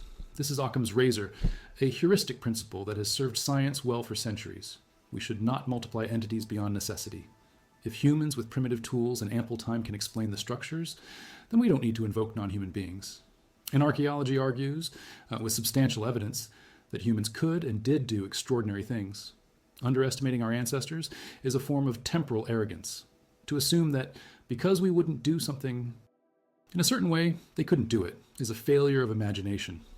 So let's begin with the most fundamental argument, time. This is temporal arrogance. To assume that because we wouldn't do something a certain way, they couldn't do it, is a failure of imagination. So let's start with the most fundamental argument, time. When we look at the pregnant woman's stone and ask how it was cut, Orthodox archaeology responds, percussion, repeated strikes with hard stones, dolerite, diorite, against softer limestone. Limestone is a 3 on the Mohs scale, dolerite 6 to 7. Dolerite wins. Each strike removes a small amount of material. Thousands, even millions of strikes remove cubic meters. It's a proven process. Dennis Stocks, the experimental archaeologist we mentioned, repeatedly demonstrated primitive tools work. Not quickly, not efficiently by modern standards, but they work. Multiply individual effort by hundreds of workers, and days by months and years, and the impossible becomes merely improbable. Given enough time, the improbable becomes inevitable. How long to cut the pregnant woman's stone? Estimates vary, but aren't absurd, with 50 workers in shifts using percussion and heating, fire to heat, water to cool, causing thermal fracture for easier removal. Perhaps 5 to 10 years. That's a long time, but monumental projects always have been. Gothic cathedrals took centuries. No one starting expected to see completion. They worked for a glory inherited by grandchildren. Why assume ancient people thought differently? If anything, our modern urgency, build fast, profit fast, move to the next project, is a historical anomaly. Patience was the norm. And movement? How to move 800 tons? Orthodoxy points to proven Roman logistics. Romans moved Egyptian obelisks across the Mediterranean, some over 400 tons. They used specially built ships, ramps, wooden rollers, thousands of coordinated men. It's documented. Vitruvius, a 1st century BCE Roman architect, described in De Architectura methods for moving great weights. Cylindrical rollers, oxen or humans pulling with ropes, gradual ramps for elevation, levers for fine adjustments. None of this requires advanced technology. It only requires organization, resources, and determination. The Roman Empire had an abundance of all three. So the trilithon in Baalbek, probably moved by conventional Roman methods, just on a larger scale. The distance is only 1 kilometer. The terrain is reasonably flat. With a sufficiently gradual ramp, say a 1 in 20 inclination, and enough force, it's physically possible. Modern engineers calculated that 3,000 men pulling with a pulley system could move an 800-ton block, slowly, meters per day. But it can be moved, and Romans had access to far more than 3,000 men when needed. As for multiplying force, an 800-ton block can be moved, slowly, meters per day. But it can be moved, and Romans had access to far more than 3,000 men when necessary. But what about precision? The flat surfaces, the perfect fits, the sub-millimeter tolerances? Archaeology points again to successful experiments. Lapping works. 2 stone surfaces, rubbed against each other with an abrasive sand powder from harder stone. Between them, inexorably flatten. It's automatic feedback. High points come into contact first, are preferentially eroded, becoming low points. Eventually, the entire surface is in uniform. Contact. And when this happens, both surfaces are flat within very small tolerances. Ancient opticians used this for mirrors and lenses of extraordinary precision. Egyptians, Greeks, Romans mastered lapping. And for architectural structures, the same process, larger scale. It would take years, decades perhaps, for a 20-meter surface, but it is possible. And what about the joints between the trilithon blocks where no blade can be inserted? This is presented as a mystery, but orthodoxy argues it's a natural consequence of proper technique. Blocks weren't placed already cut, they were placed approximately, then lapped in situ. Contact surfaces were worked after positioning, ensuring a perfect fit. Evidence? In some Egyptian and Greek structures, tool marks are visible, suggesting final work done after assembly. Not everywhere, not conclusively, but enough to make the explanation plausible. And the drill grooves that Christopher Dunn analyzed, those with an apparently impossible feed. Rate? Orthodox archaeology criticizes Dunn's methodology. It argues that helical grooves might be an artifact not of drilling, but of removal or subsequent wear, that the calculated feed rate assumes continuous drilling at a constant speed, but the actual process may have been frequently interrupted to replace abrasive, adjust pressure, or correct direction. Therefore, the calculation of millimeters per revolution may not reflect the real process. Stocks demonstrated drilling granite with a hollow copper tube, sand as an abrasive, and a bow for rotation. It's slow. It took days to drill a few centimeters, but it works. And the resulting marks, though not identical to the ancient ones, are sufficiently similar to argue the same basic technique was used. Differences can be attributed to variations in granite hardness, type of sand, tube diameter, or applied pressure. None of these variables are controlled or known in ancient cases. Thus, precise comparison is impossible. In the Azibai, absence of precise comparison, conclusions about technical impossibility are premature. One of these variables is controlled or known in ancient cases. Thus, precise comparison is impossible. And in the absence of precise comparison, conclusions about technical impossibility are premature. Let's also consider a more philosophical argument made by orthodox archaeology. Frequently, in discussions about megalithic structures, there's a tendency to ask, how did they do this? With a tone of incredulity that implies they couldn't have done this, therefore they didn't. And from here, it's a short step to, therefore someone else did. But this logic is flawed. The fact that we don't fully understand how something was made doesn't mean it wasn't made by those we attribute it to. It merely means our understanding is incomplete. Many traditional artisan techniques have been lost. True Damascus steel, layered, forged steel used in medieval Middle Eastern swords, cannot be exactly replicated today, despite sophisticated metallurgical analysis. We know it was made. Examples exist in museums, but the precise technique was lost. Stradivarius violins, made by Antonio Stradivari in the 17th and 18th centuries, possess a sound quality that modern luthiers, with all available technology, cannot consistently replicate. We know Stradivari made them, but how exactly did he treat the wood? What varnish did he use? What construction secrets did he employ? Partially lost. Roman concrete, particularly that used in marine structures like breakwaters, is more durable than modern concrete in salt water. It lasts for 2,000 years where modern concrete degrades in decades. The formula was partially forgotten during the Middle Ages. Only recently, through chemical analysis, are we beginning to understand that Romans used specific volcanic ash from the Naples region, which, when mixed with lime, creates a chemical reaction that strengthens the concrete in the presence of salt water. Empirical knowledge that took centuries to develop and was lost and is now being recovered. When mixed with lime, it creates a chemical reaction that strengthens concrete in the presence of salt water. This empirical knowledge took centuries to develop, was lost, and is now being recovered. The point is, loss of technical knowledge is the historical norm, not the exception. Civilizations rise, accumulate practical knowledge through trial and error over generations, reach peaks of capability, and then, through war, disease, economic collapse, or political instability, that knowledge fragments. Artisan guilds disperse, masters die without passing on all their secrets to apprentices. Texts are lost in library fires, and the next generation has to relearn, sometimes rediscovering ancient techniques, sometimes inventing new ones, often producing inferior work because they start from scratch. This cycle has happened repeatedly. After the fall of Rome in the West, Europe entered a period aptly named the Dark Ages, not because people were ignorant, but because technical, administrative, and literary knowledge collapsed dramatically. Roman aqueducts fell into disuse. Roman roads deteriorated without maintenance. Literacy dropped to minuscule levels. It took centuries to recover. And when recovery began, in the Renaissance, it was through the rediscovery of classical texts, literally rediscovering what the ancients knew. So why is it difficult to imagine that the Fourth Dynasty of Egypt, around 2600-2500 BCE, reached a technical peak in stonework, and that the Fifth Dynasty, 150 years later, during a period of political instability and diminished real resources, lost capacity not because giants departed, but because master builders, humans, died and knowledge was not fully transmitted, or because economic resources for monumental projects were no longer available, or because priorities changed. Any of these explanations is more parsimonious than invoking non-human beings. And there's another strong archaeological argument, a gradation of skill. If we look carefully at Egyptian structures, we don't see a sudden emergence of capability. We see development.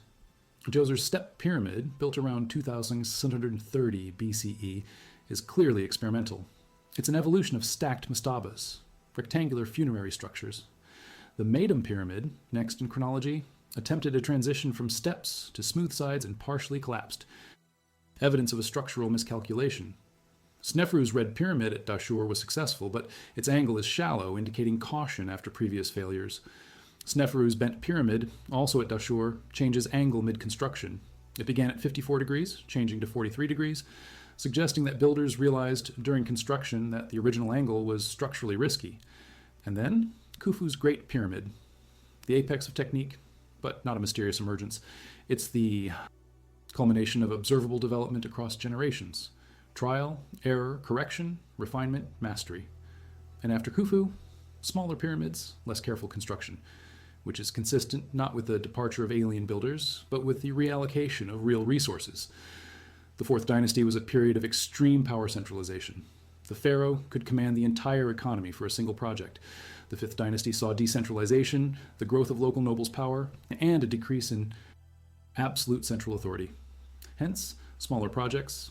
It's mundane political and economic history. It doesn't require exotic explanations. Decentralization, growth of local noble power, decrease of absolute central authority, leading to smaller projects. It's mundane political and economic history. It doesn't require exotic explanations. And there is also an important anthropological argument. Frequently, theories that invoke non-human builders for megalithic structures come with problematic subtext that non-European civilizations, Egyptian, Mesoamerican, Andean, could not have achieved such feats on their own. Therefore, there must have been external intervention. This is an echo of colonial racism from the 19th and early 20th centuries when Europeans, confronted with the pyramids of Egypt or Teotihuacan, argued that natives certainly did not build them.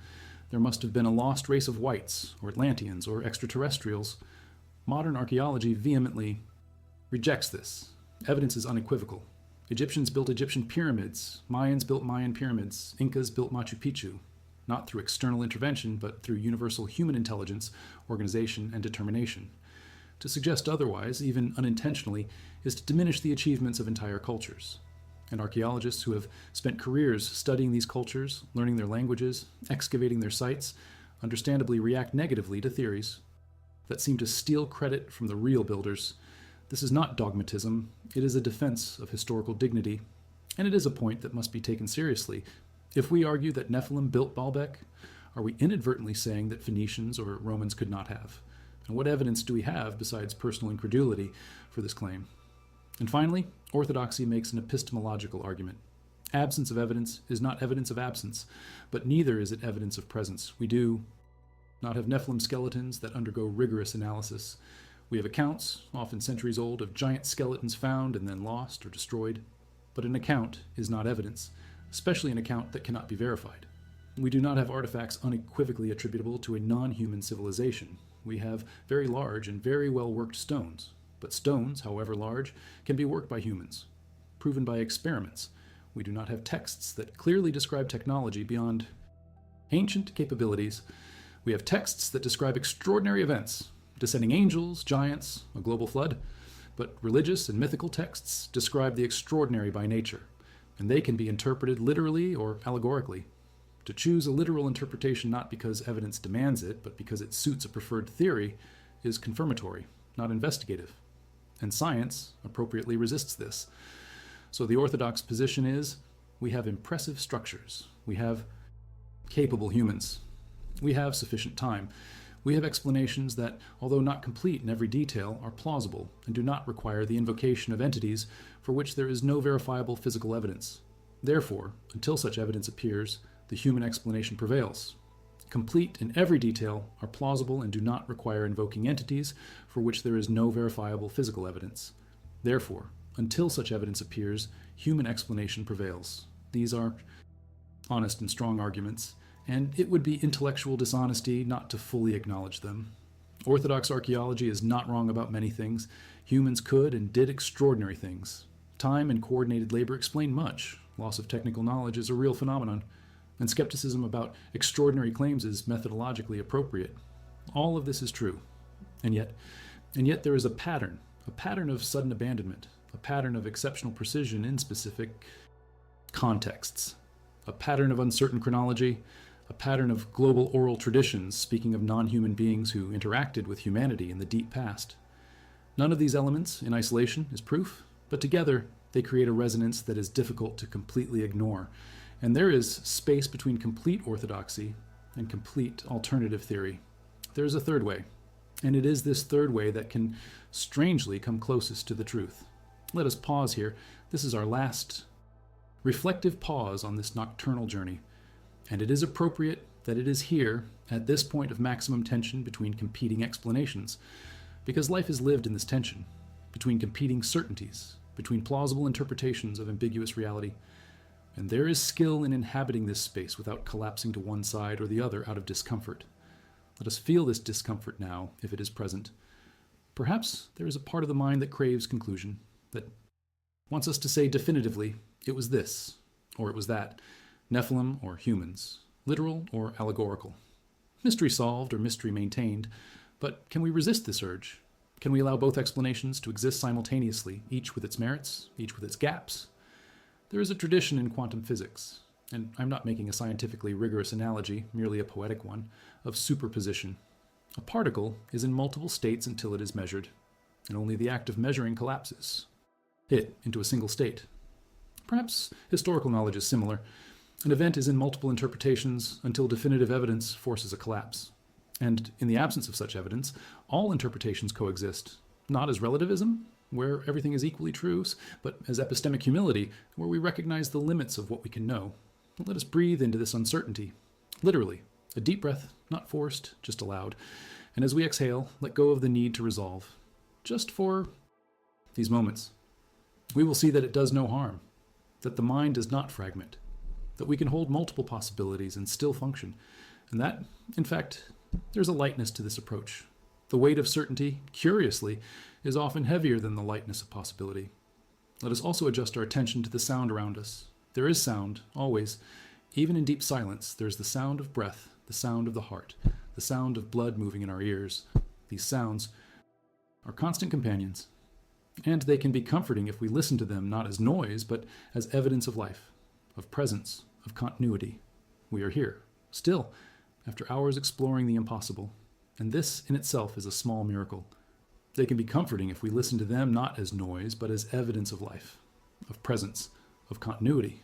We are here, still, after hours exploring impossibilities, and this in itself is a small miracle.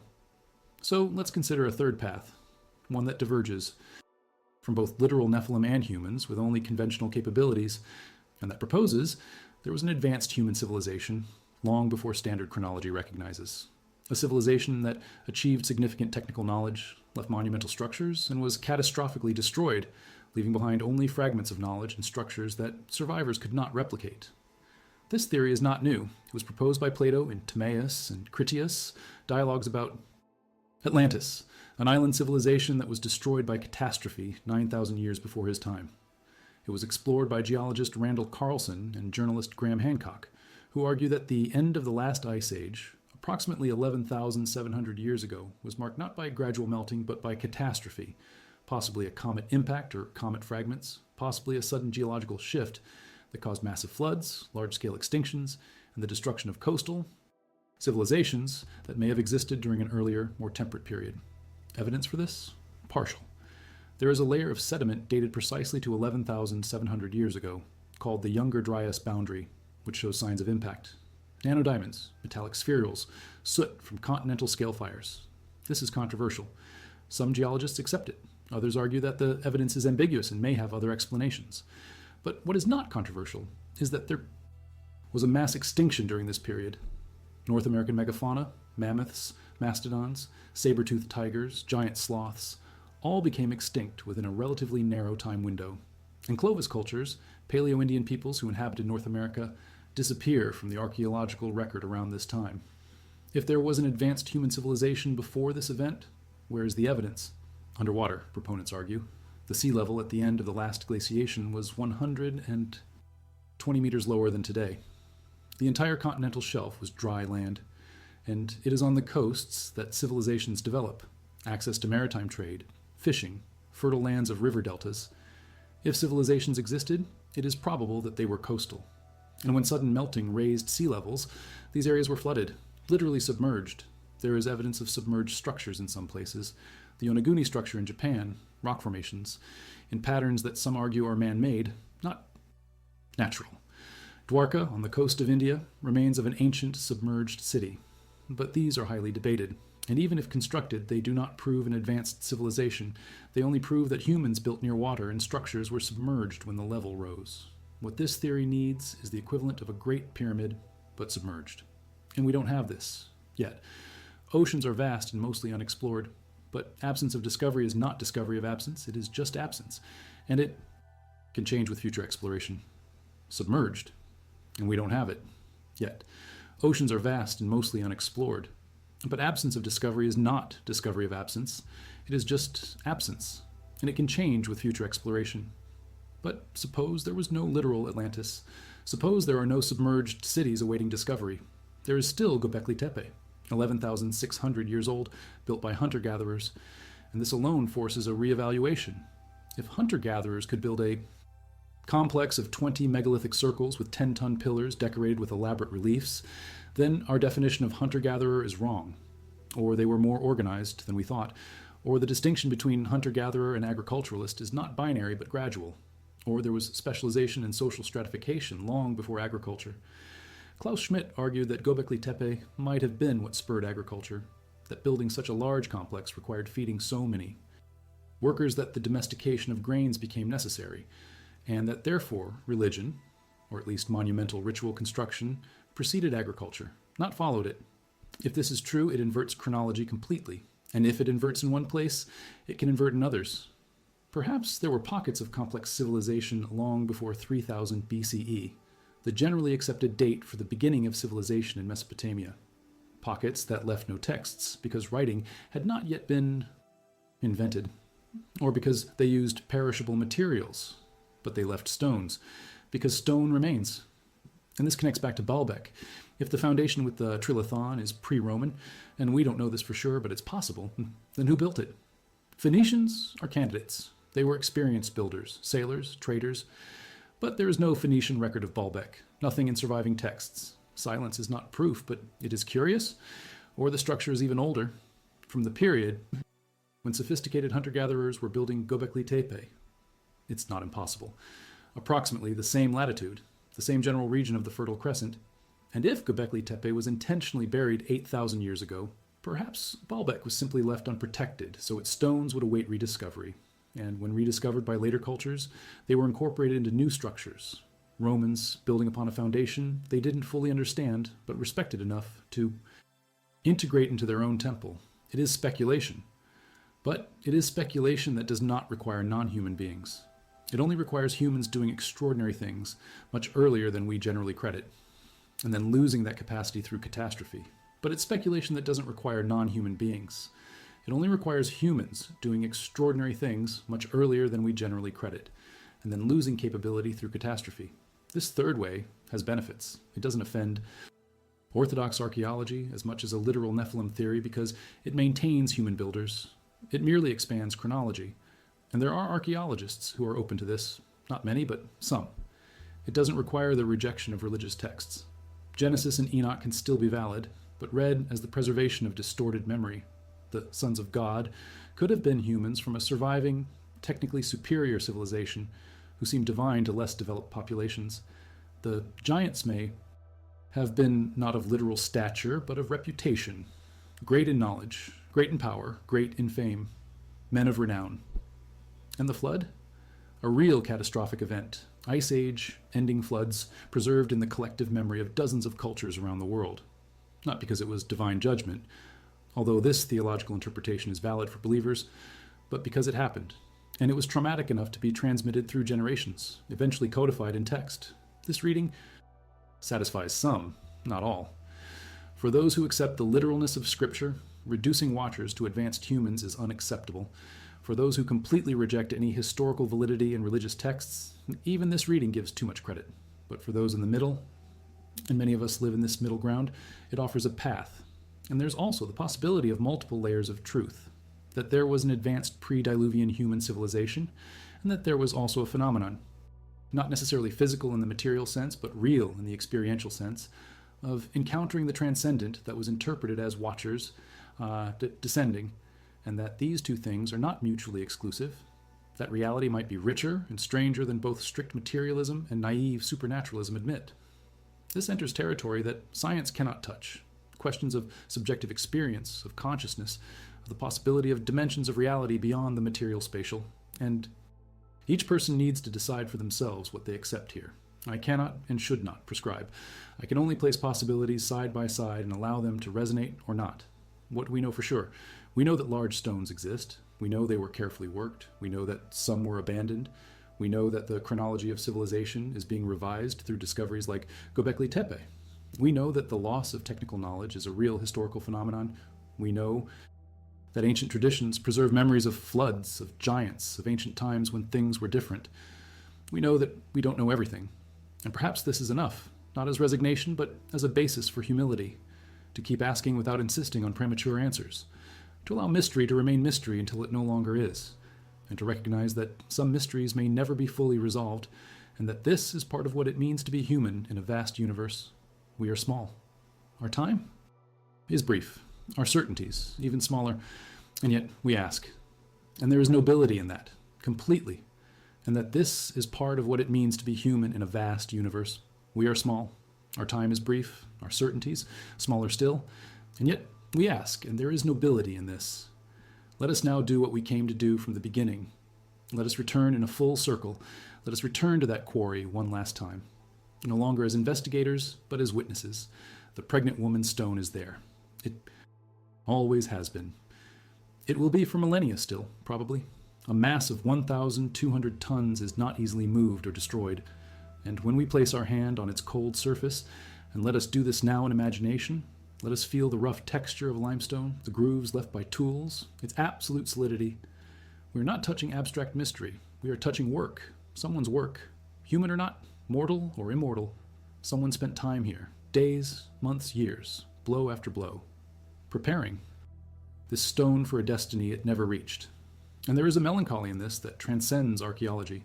It is the melancholy of an uncompleted project, of a journey not finished, of a promise not kept. All of us carry this. Things we started and did not finish, unfulfilled intentions, unmanifested potential. And in a way, this stone, this absurd, impossible, abandoned mass, is a monument to this universal human experience. It does not matter who started the work. It matters that it stopped. And that the stone remains as a reminder that not everything is completed, and that this is okay. Completeness is not a requirement for meaning. The journey, the effort, the intention, these have their own value, even when they do not reach a destination. And what have we learned in these hours? Not facts, necessarily, but perspective. We have learned that history is more uncertain than textbooks admit, that human capacity is often underestimated, that ancient texts preserve something, memory, metaphor, literal truth, some combination. That is worth attention. That orthodoxy has solid reasons for its positions. That alternative theory has legitimate observations, and that truth probably lies somewhere between extremes or beyond both, in a direction we have not yet fully imagined. We have learned that mystery does not have to be threatening. It can be an invitation to curiosity, to humility, to continuous wonder. And we have learned that we can explore these impossible questions and still sleep, that the mind can hold uncertainty and still rest, that not resolving is not failure, it is wisdom. So let the images of this night begin to dissolve. The pregnant woman stone, so vivid moments ago, can begin to unfocus. The quarries of Baalbek, Mount Hermon in the distance, the ancient texts with their names of angels and giants, all can begin to release their sharpness. We are not forgetting. We are simply allowing information to settle into deeper layers of processing. The brain will continue working during sleep. Connections will be made. Insights may emerge upon waking or not, and both are fine. Let us allow the body to respond now more completely to gravity. If lying down, let us feel the weight sinking into the supporting surface. Each part, head, shoulders, back, hips, legs, has its own weight, and it can be surrendered. There is no need to hold anything. If sitting, perhaps, there is an impulse to lie down now, or to remain seated, but with a less rigid spine, allowing it to curve slightly to rest. Let us allow any adjustment the body suggests. And eyes, if still open, can close now, or they can remain slightly open, unfocused, looking at nothing in particular. There is no rule, only permission. Any adjustments the body suggests. And your eyes, if they are still open, can close now, or they can remain slightly open, unfocused, gazing at nothing in particular. There is no rule, only permission. Breath, throughout this journey, has been a silent companion, and it continues, moving in and out without our effort, an ancient pattern that preceded birth and will continue until the last moment. There is deep reliability in this. The body knows how to breathe, it always has. And in this reliability, there is space to let go of control. We don't need to manage the next inhalation. It will come. And the next exhalation, it will happen. And as this continues, as air moves through the body, something strange and wonderful can begin. The boundary between wakefulness and sleep, so defined at the beginning of the night, starts to blur. Thoughts that were linear begin to fragment. An image emerges, not connected to the previous one. A sound, a memory, a sensation. They appear and disappear without logical sequence. This is the beginning of sleep, and it can be permitted. Not pushed, not forced, but permitted. Like a door we open, and through which we can walk when ready. There is one last thing I want to say. Gratitude. Real and profound. For having chosen to spend these hours this way. For having trusted that exploring the impossible could be comforting instead of disturbing, for having allowed questions to remain unanswered. There is a strange and beautiful community of people who do this, who seek mystery as a nightly companion. And you are part of this community now, if you wish. If these words have served you, if they have created space for rest, then let us return. Other nights, other mysteries, other journeys through impossibilities that always end in the same place, the peace of not knowing. And if these words did not serve perfectly, that is also perfectly fine. Each mind is different. Each path to rest is unique. And there is value in trying even when it does not fit perfectly. Thank you for trying. Thank you for being here. Thank you for allowing these hours to be shared. And now, finally, there is nothing left to say. There are no more questions to ask, no more evidence to weigh, no more arguments to consider. There is only gentle darkness, and a tired body that deserves its rest, and a mind that can finally let go. The Nephilim, if they existed, departed long ago. The stones have remained, and we, heirs to whatever the true story may be, continue doing what humans have always done. Asking, building, abandoning, restarting. And in these late hours, when the day ends and questions become too vast, we do what life has always done. We rest. We allow consciousness to temporarily dissolve into sleep. We trust that we will awaken and restart. Because this is what it means to be alive, a cycle of wakefulness and rest, of question and pause, of search and surrender. There is no urgency to resolve this tonight. The Nephilim waited millennia. They can wait longer. The stones will not go away. They will be there tomorrow if we wish to visit them again. But for now, for this night, let all of that go, gently, completely, and let us sleep.